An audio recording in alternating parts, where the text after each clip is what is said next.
이 시간에 우리에게 주시는 하나님의 말씀은 누가복음 2장 1절부터 14절 말씀입니다. 이거 마이크 볼륨이 지금 제대로 됐는지 한번 체크 좀 해. 예. 아니 그게 아니라 방송에 제대로 들어가고 있는지 모르겠네. 소리가 좀 많이 답답하게 들리는데.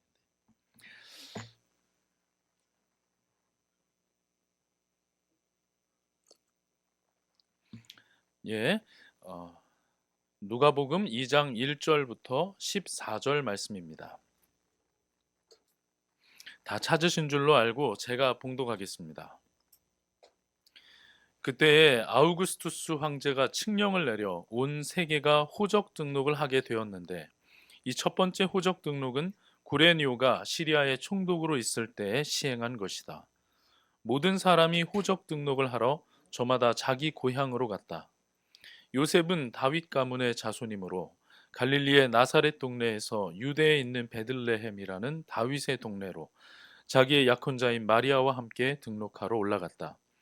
그때 마리아는 임신 중이었는데 그들이 거기에 머물러 있는 동안에 마리아가 해산할 날이 되었다.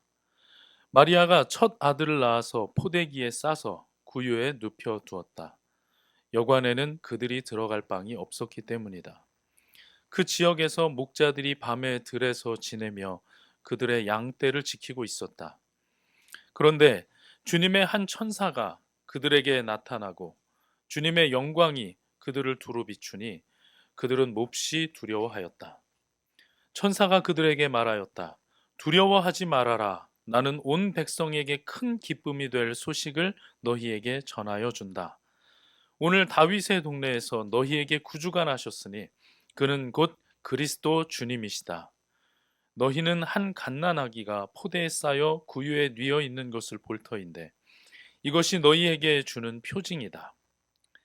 갑자기 그 천사와 더불어 많은 하늘 군대가 나타나서 하나님을 찬양하여 말하였다. 더없이 높은 곳에서는 하나님께 영광이요 땅에서는 주님께서 좋아하시는 사람들에게 평화로다. 아멘. 우리가 지난주에 보고 또 많이 들어서 알고 있는 것처럼 천사가 예고한 대로 마리아가 아들을 잉태를 했습니다. 그리고 점점 출산할 날이 가까워졌죠. 그때 오늘 본문을 보면 아우구스투스가 인구 조사를 명령을 했고 베들레헴으로 가고 거기서 이제 예수님이 태어나게 되죠. 우리가 잘 알고 있는 내용이고 이것은 우리만 알고 있는 것이 아니라 뭐 안 믿는 사람들도 그런 내용을 아주 잘 알고 있습니다. 그런데 그 안에 담겨 있는 그 예수님의 탄생의 장면 속에 담겨 있는 하나님의 놀라운 일하심에 대해서 모르죠. 이 시간에는 우리가 그 내용을 중심으로 함께 좀 나눠보도록 하겠습니다. 여러분 왜 2월이 28일까지밖에 없는 줄 아십니까? 혹시 뭐 아는 분들도 있을 수 있을 텐데 2월이 28일까지밖에 없는 것은 이제 1년을 365일로 정리를 하고 또 그걸 12달로 만들다 보니까 이제 부족한 날이 생겨서 그게 2월로 들어간 거 아니겠어요? 그렇죠? 다 30일 아니면 31일인데 어 근데 이 그 내용 안에는 아주 중요한 스토리가 있습니다. 원래 이제 로마의 사람들, 원래 처음에 사람들이 달력을 만들 때는 지금 우리가 생각하는 3월부터 시작했어요. 그래서 3, 4, 5, 6, 7, 8, 9, 10, 11, 12, 1, 2 이 순서로 달이 정리가 됐었거든요. 자, 그런데 원래 이렇게 한 거잖아요. 1, 2, 3, 4 이렇게 간 거잖아요. 그러면 3, 4, 5, 6, 7, 8 8월은 30일이어야 해요. 그러니까 그 당시 사람들은 31인 달은 이제 큰 달이라고 하고 30일인 달은 작은 달이라고 하고 마지막 2월 끄트머리는 이제 29일로 정리를 했겠죠. 그런데 왜 우리가 다 해봐서 알지만 1, 2, 3, 4, 5, 6, 7, 8 8월이 한 번 더 큰 달이 되면서 이게 좀 바뀌었잖아요. 여기에 비밀이 있어요. 옥타비아누스라는 인물이 로마의 황제에 등극을 하고 그는 지금 우리가 아는 아우구스투스가 됩니다. 근데 아우구스투스는 언제나 자신이 시저, 그러니까 카이사르보다 더 크고 싶어 했어요. 근데 카이사르에게 바쳐진 달이 7월입니다. 그래서 거기에 줄리어스 시저 해서 줄라이가 된 거잖아요. 그래서 1, 2, 3, 4, 5, 6, 7. 7월이 큰 달이에요. 근데 아우구스투스라는 이름을 받은 이 옥타비아누스가 자기에게 주어진 달, 어거스트잖아요. 그게 8월이란 말이죠. 근데 이 8월이 작은 달이에요, 보니까. 그래서 2월에서 하루를 빼다가 8월에다 집어 넣으면서 2월이 29일도 아니고 28일이 돼 버립니다. 그리고 뭐 이제 몇 년에 한 번, 4년에 한 번 윤년이라고 해서 29일로 하긴 하죠.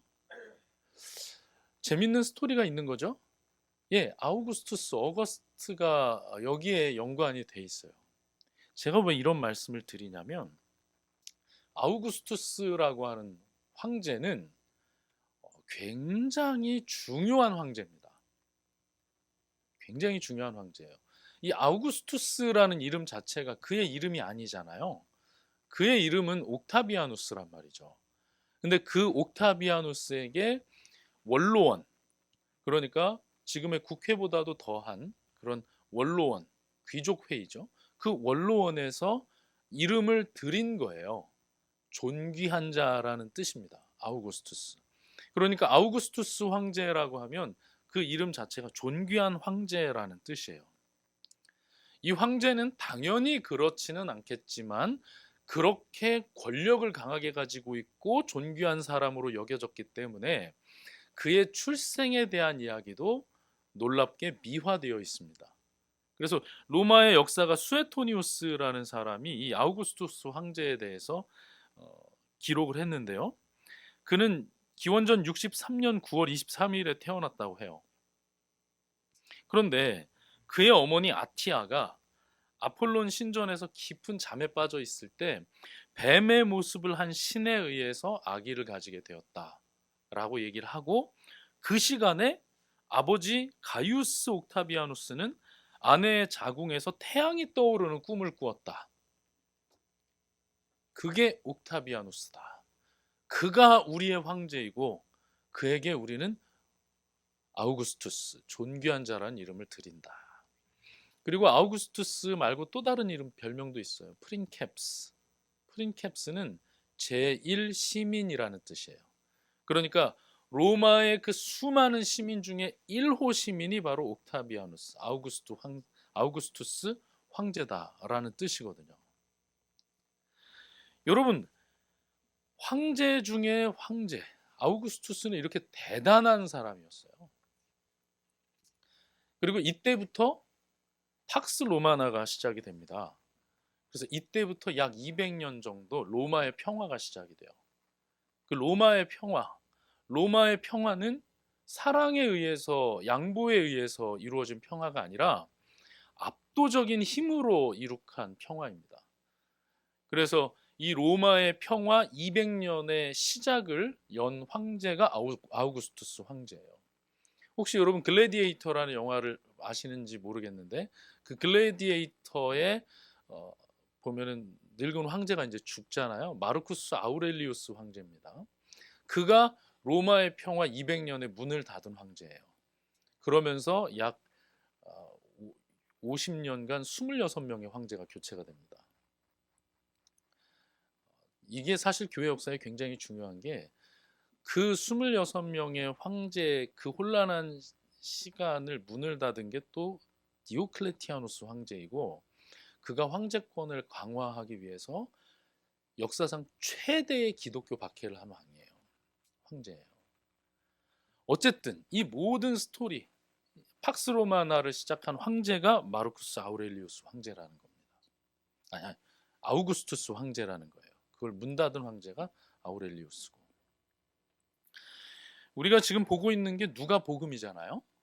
그렇죠? 복음서 많이 들어보셨죠? 복음서는 유앙겔리온이라고 불립니다. 그러니까 복음이 유앙겔리온이란 말이에요. 복된 소식이다라는 뜻인데요. 요즘에 이제 세상에 나가서 복음 이러면 대번에 교회라는 걸 알겠죠? 우리도 다 그것을 기독교 용어인 줄 알지만 이 당시에는 기독교 용어가 아니었잖아요. 이 당시에 복음이라는 말은 황제의 출생의 소식을 말하는 겁니다. 그러니까 앞으로 대를 이을 황제가 태어나셨다 하는 소식이 복음이에요. 또는 그 황제가 즉위를 했다 하는 게 복음이에요. 그러니까 누가에 의한 복음, 누가가 전한 복음이라고 하면 사실은 그 당시 사람들이 처음에 이 책을 열어볼 때는 황제가 등극한 소식에 대한 이야기일 것으로 생각하고 이것을 접했을 가능성이 상당히 높죠. 그런데 그 이야기 속에 주인공이 누굽니까? 예수 그리스도입니다. 여러분, 로마의 황제는요, 하나님의 아들이라고 불리기도 했고 나중에는 그냥 스스로가 하나님이 됩니다. 스스로가 신이 되죠. 자기를 섬기라라고 얘기를 한단 말이에요. 그런 신 같은 황제의 등장을 복음이라고 불러요. 우리는 오늘 그 복음에 대해서 보고 있는 겁니다. 제가 왜 이 아우구스투스 황제에 대해서 장황하게 언급을 하며 이 설교를 시작을 했냐 하면 오늘 본문의 내용은 사실 좀 묘한 부분이 있습니다. 시작 부분을 보면요. 그때 아우구스투스 황제가 칙령을 내려 세계가 호적 등록을 하게 되었는데 라고 시작을 하잖아요. 그 내용의 시작은 황제의 이름으로 시작이 돼요. 황제의 이름. 그런데 재밌게도 복음이라고 하면서 그 황제 집안의 이야기가 아닌 거예요. 책은 제목은 복음이라고 달았는데 그리고 황제의 얘기가 분명히 나왔는데 내용은 황제네 집안 얘기가 아닌 아이러니한 그런 스토리로 진행이 됩니다. 황제가 얼마나 힘이 강하냐? 로마 전역에다 호적하라 하니까 바로 옆 동네 가는 것도 아니고 저기 나사렛에서 베들레헴까지 가서 호적 등록을 해야 하는 이 힘없는 민초들의 모습이 나오고 있잖아요. 아주 대비되지 않습니까? 황제가 속국에 세금 징수하려고 호적, 그러니까 인구조사하려고 그러는 거거든요. 호적 정리하라 라고 명령을 하니까 만삭인 약혼녀를 데리고 거기를 가야 하는 이 힘없는 사람들의 모습이 함께 대비돼서 보여주고 있다는 거죠. 아마 아우구스투스도 전혀 눈치채지 못했을 것이고 이 당시 사람들도 몰랐을 것이지만 하나님은 그 모든 장면 속에서 놀라운 섭리로 일하고 계셨죠. 황제의 권위를 가지고 명령을 하시고 명령을 하시면서 요셉과 마리아가 다윗의 동네로 가게 하시고 거기서 미가가 과거에 예언했던 것을 그대로 이루게 하시는 하나님의 놀라운 섭리. 베들레헴에서 나고 자란 사람에게서 태어난 것이 아니라 다른 동네 살고 있는 사람이 가서 거기서 다윗의 동네에서 메시아를 낳는 그런 놀라운 이야기죠. 이렇게 보면 복음서는 그 책의 시작은 황제 집안의 이야기인 것 같아도 미약한 사람들의 이야기고 비천한 사람들의 이야기입니다. 그들을 통해서 일하시는 하나님의 이야기예요. 저는 복음서를 볼 때 약간 레미제라블이 생각나요. 레미제라블이 그 비천한 자들이란 뜻이잖아요. 정말 비천한 자들의 삶의 이야기가 이 평범하고 미약한 사람들의 삶의 스토리가 예수 그리스도 메시아의 오심, 황제의 오심을 보여주고 있다니. 겉으로는 로마 황제가 세상을 지배하고 있는 것 같지만 눈에 보이지 않는 하나님이 실상 모든 것의 주인공이시고 모든 것의 왕이고 주인이심을 보여주는 이야기가 예수님의 이 탄생 이야기 속에 아주 잘 대비되어서 나타나고 있다는 것입니다. 예수님은 우리가 알고 있는 것처럼 궁에서 태어나진 못하시고 말구유에서 태어나셨습니다. 그러나 그 예수님, 그 하나님은 지금도 온 땅을 통치하고 계시고 지금도 특별히 무엇의 왕이십니까? 무엇의 주인이라고 우리가 어제 말씀을 들었죠? 교회의 주인이시다. 교회의 왕이시다 말씀합니다. 하나님 나라의 왕이시고, 아니 모든 것의 왕 되시는 분이다. 그분이 말구유에서 태어나서 말구유에 누이셨다, 눕혀지셨다라고 오늘 본문이 말씀을 하고 있습니다. 주 안에서 사랑하는 성도 여러분, 갈수록 예수 그리스도의 그 복음을 전하는 것이 어려워지고 있는 시대입니다. 지지난주인가 제가 얘기했지만 예수님의 나심을 기념하는 날에도 그분에 관해서 말하기 어려운 이 시대를 살고 있는 거예요. 그래서 우리가 갈수록 어려워지고 있다고 말합니다. 그러나 여러분, 우리가 주눅들 필요가 없어요. 우리가 위축될 필요가 없어요. 왜 그렇습니까? 예수님이 오시던 그날은 쉬는 날도 아니었어요. 지금은 그래도 쉬기라도 하죠. 예수 그리스도라는 이름 모르는 사람이 없는 시대잖아요. 그 시대는 어땠습니까? 쉬는 날도 아니었어요. 그리고 그 예수님은 말 구유에 뉘어 있었어야 합니다. 그러나 그분이 누구셨다고요? 하나님이셨다고요. 그리고 그 역사를 누가 주관하셨다고요? 그 하나님이 그 역사를 주관하셨다고요. 때로는 그리스도인으로 살아가는 것이 자부심 느낄 때도 있지만 초라하게 느껴질 때도 있고, 복음이라고 하는 것이 나에게 뜨거운 기쁨을 줄 때도 있지만 다른 사람에게 말하기 부끄러울 때도 있습니다. 그럴 때가 있고 앞으로 점점점 더 그래 갈 것 같습니다. 또 우리의 사역이라고 하는 것이, 교회가 하는 일이라고 하는 것이 미약해 보일 때가 있고, 이것이 이 세상에서 무슨 의미가 있나, 이것이 이 세상을 바꿀 수 있나, 이런 생각이 들 때도 있습니다. 그러나 여러분, 낙심하지 마십시오. 우리가 주인이 아니고 하나님이 주인이시고, 우리의 능력으로 가능한 것이 아니라 하나님의 뜻으로 이루어지는 일입니다. 카이사 아우구스투스가 지배하고 있는 곳에서 조용히 태어나신 우리의 하나님 예수 그리스도, 그분께서 지금 우리와 함께하고 계십니다.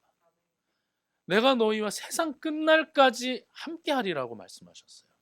떠나지 않는다고 말씀하셨습니다. 그분이 성령으로 함께하고 계시고, 우리 연약할 때 그분이 강함이 되십니다. 약할 때 강함 되시는 주님이십니다.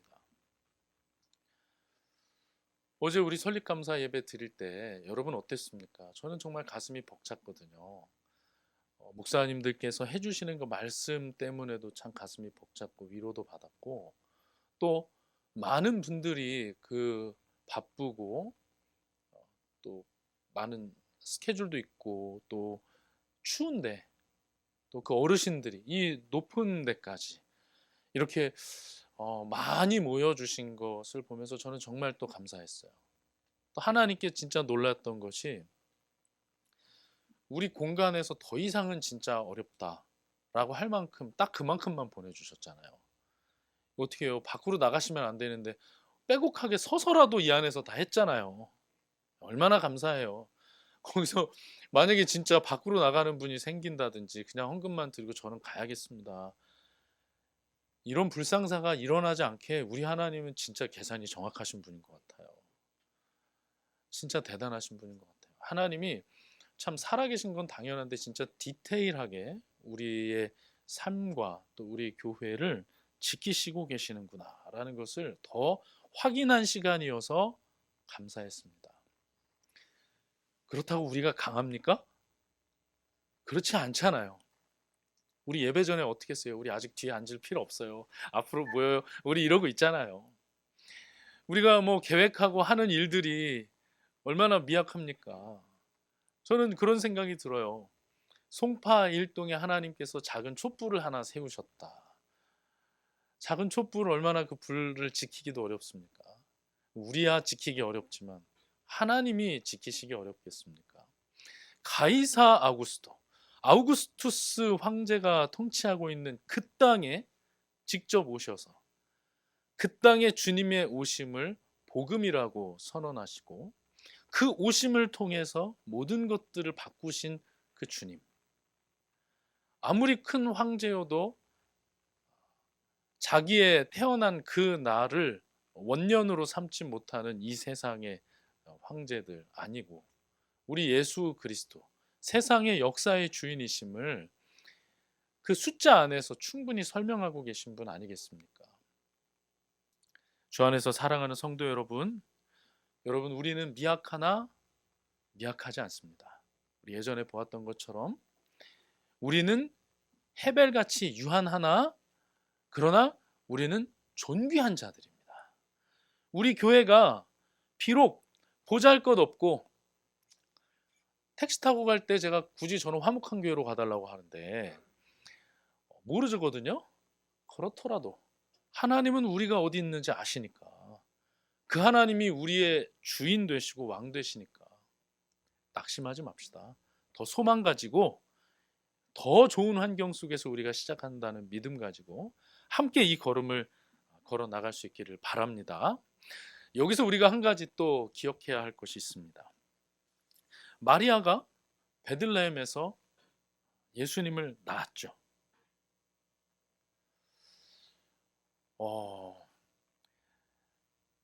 이게 사실 또 우리는 너무나 당연한 것처럼 생각이 되지만 이것도 대단한 사건입니다. 우리는 역사가 다 끝난 이후에 사실 보고 있기 때문에 마리아가 성령으로 잉태될 것이다라는 소식을 듣는 장면을 봐도 막 그렇게 충격받지 않잖아요. 다 끝났으니까. 자, 그런데 여러분 마리아가 애를 낳는데 딸이면 어떡하죠? 아들을 낳으리니라고 했는데 자, 마리아가 믿습니다 했는데 가브리엘이 전한 하나님의 약속을 믿었는데 못 나면 어떡하죠? 유산하면 어떡하죠? 하나님은요 그 연약한 마리아에게 하신 약속도 분명히 이루셨어요. 오늘 예수님이 태어나신 장면은 작게는 마리아에게 하신 약속을 이루신 것이고 크게는 아브라함에게 하신 약속을 이루신 것이고 그거보다 더 크게는 창세기의 모든 인류를 향해서 그 당시는 아담과 하와겠죠. 아담과 하와에게 하신 약속, 여자의 후손, 그 약속하신 것을 정말 이루신 장면입니다. 우리가 계속 보고 있잖아요. 성경의 이야기는 누구에 대한 이야기라고요? 예수 그리스도에 대한 이야기라고요. 여자의 후손 예수 그리스도에 대한 이야기라고요. 그 여자의 후손이 오신 장면이라고요. 자, 우리 잠깐 창세기로 가보겠습니다. 창세기 3장 15절 가겠습니다.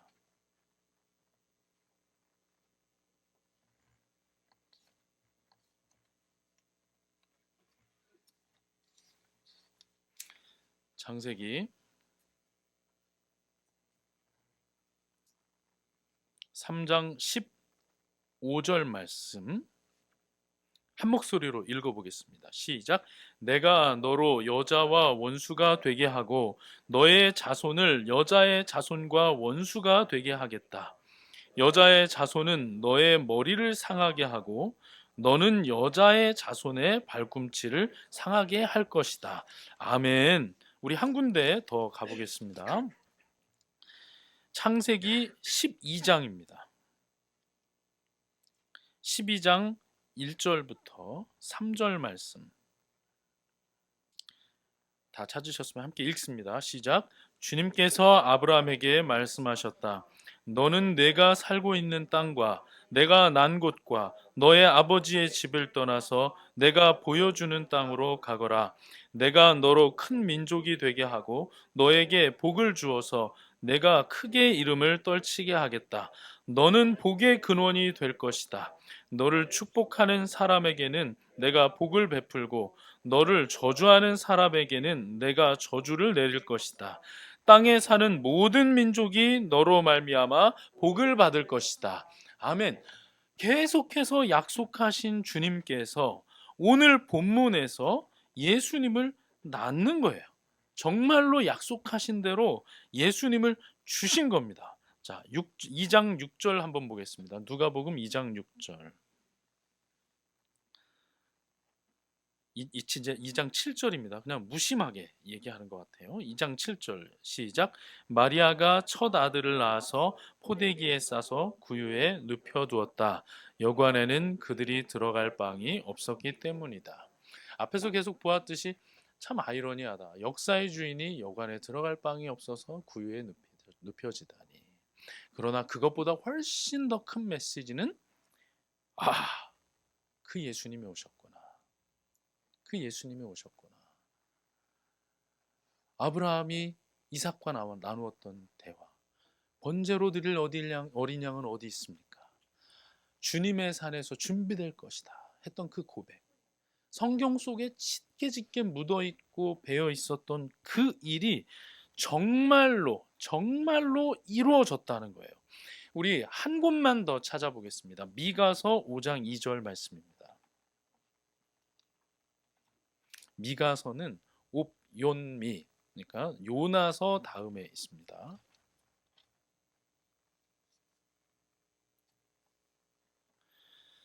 미가서 5장 2절 말씀입니다. 한 목소리로 읽어보겠습니다. 그러나 너 베들레헴 에브라다야, 너는 유다의 여러 족속 가운데서 작은 족속이지만 이스라엘을 다스릴 자가 내게서 내게로 나올 것이다. 그의 기원은 아득한 옛날 태초에까지 거슬러 올라간다. 아멘. 그게 예수 그리스도입니다.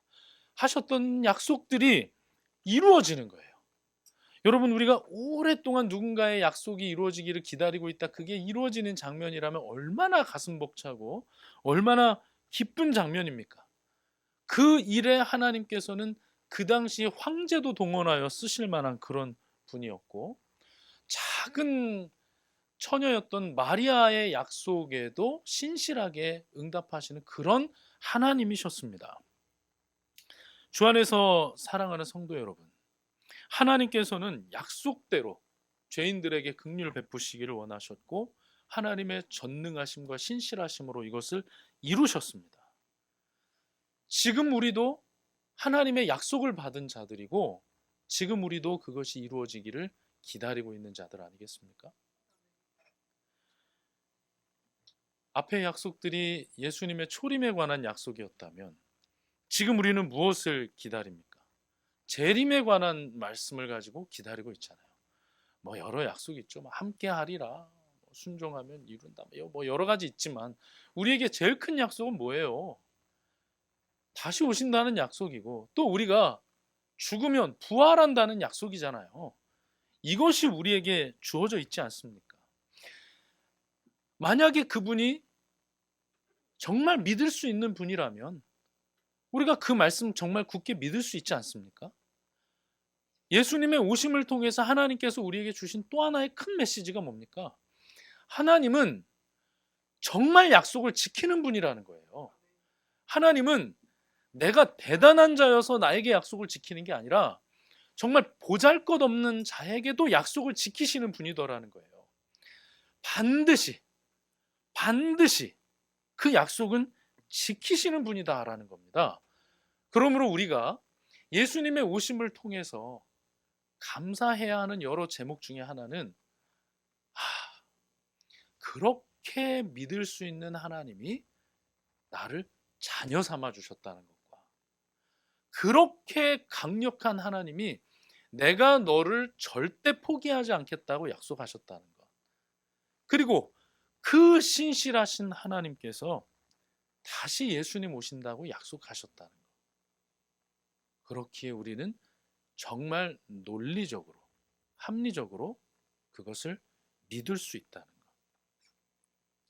그 하나님의 섭리를 우리가 믿을 수 있다는 것입니다. 여러분 어떻습니까? 여러분의 마음 가운데 때로는 믿음이 흔들리고 작은 장면으로 인해서 또 연약해지고 넘어지는 그런 모습들이 있었습니까? 하나님은 믿을 수 있는 분입니다. 여러분, 그분의 약속을 굳게 붙잡으실 수 있기를 간절히 바랍니다. 하나님의 섭리, 우리가 기대한 모습으로 이루어지지 않을 수 있습니다. 아마 그럴 가능성이 정말 큽니다. 예수 그리스도가 오시는 역사의 획을 긋는 사건도 모른 채로 이루어졌습니다. 하나님의 섭리는 우리가 원하는 대로 이루어지지 않을 수 있습니다. 우리가 생각하는 것만큼 극적이지 않을 수 있고 거창하지 않을 수 있고 화려하지 않을 수 있습니다. 그러나 하나님은 보이지 않는 곳에서 차근차근 빌드업해 가고 계시는 분이고, 하나님은 거기서 실패 없이 이루어가고 계시는 분이신 줄로 믿습니다. 그러므로 우리 가운데 있는 크고 작은 일들, 오늘 내 마음에 주신 그 하나의 생각부터 어제 교회가 세워짐을 선포하는 그런 이야기, 또 나의 삶에 아주 기억에 잊을 수 없는 어떤 중요한 사건들까지, 아니 역사 속에서 이루어지고 있는 역사적인 장면까지 함께하고 주관하고 계시는 그 하나님의 섭리를 기대하면서 그 하나님의 말씀에 순종해 나가는 저와 여러분들 될 수 있기를 간절히 바랍니다. 그렇게 할 때 하나님께서 하나님을 믿지 않는 자들보다 우리에게 더 많은 것들을 알게 하시고 보여주시고 먼저 기뻐하게 하시고 누리게 해주실 줄로 믿습니다. 그렇게 주님 안에서 기쁨을 누리며 복을 누리는 저와 여러분들 될 수 있기를 간절히 축원합니다.